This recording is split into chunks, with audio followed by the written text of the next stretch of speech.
আওয়ামী লীগ নেতা এখন জামাতের ওয়ার্ড সভাপতি।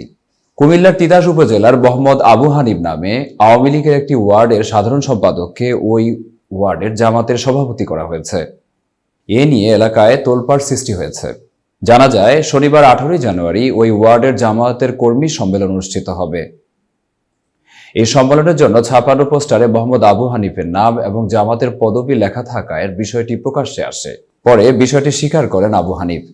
স্থানীয় সূত্র জানিয়েছে, আবু হানিফ তিতাস উপজেলার মজিদপুর ইউনিয়ন পরিষদের 4 নম্বর ওয়ার্ডের ইউপি সদস্য। আওয়ামী লীগ সরকারের আমলে তিনি ওই ওয়ার্ডের আওয়ামী লীগের সাধারণ সম্পাদক ছিলেন। গত 5 আগস্ট শেখ হাসিনার পতনের পর তাকে জামাতে ইসলামীর সভাপতি করা হয়েছে।